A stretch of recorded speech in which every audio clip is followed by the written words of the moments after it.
Hello everybody. Today I'm going to show you homemade boccia.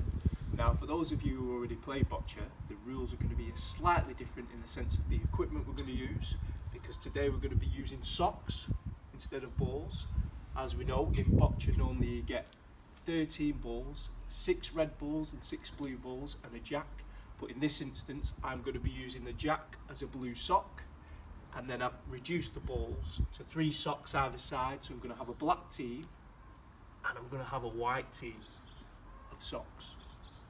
Now I'm using socks because I'm assuming that most of us have socks, but if you don't have socks you can also use tennis balls if you have tennis balls, or anything that's roughly about the size of your hand to roll out.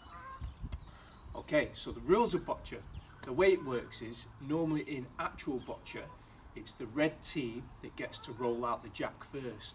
Now, to decide on who's going to be that team, I would say flip a coin and then decide who goes first in that instance. For me, it's going to be the white team that rolls out the jack, so whoever wins the white socks is going to be rolling out the jack, and then they're going to roll out the first ball.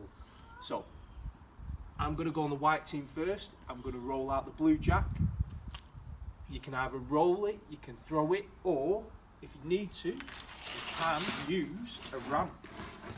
Now this is my homemade ramp of cardboard, and I can just roll it down and roll it out, like so. And then because I went first as the white team, I will then roll out a white sock. And the essence of the game is to try and get the white sock as close to the blue sock as you can, okay? And that will put me in the lead. So I'm just going to roll it out. Okay, that's not bad. Now whoever's on the black team, so you can play this in pairs, you can play this as individuals, you can play this on your own, you can play this in a team, that's either in your family or whoever you live with.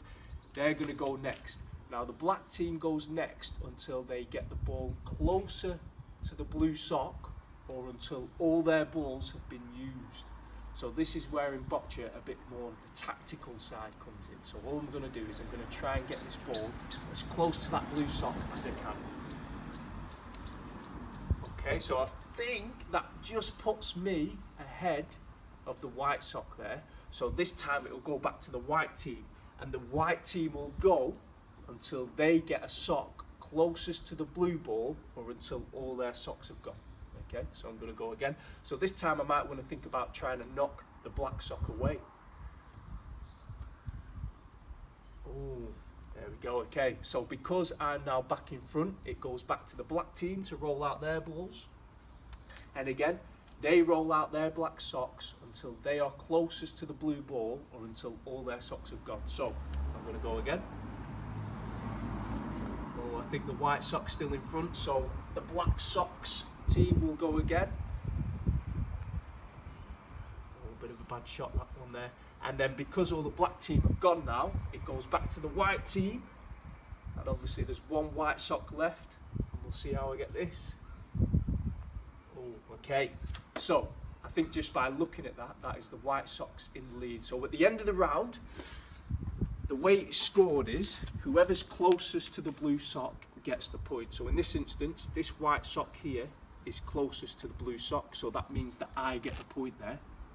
Okay, you also get a point if you get another sock closest to the blue ball. In this instance that's not happened, but if it was to, say for instance that this black sock was here, then that would mean that I get 3 points, because all 3 of my white socks are closest to the blue ball. But with that black sock being there, that just means I get 1 point because that sock is closest. Okay, so there you go, homemade boccia. Enjoy.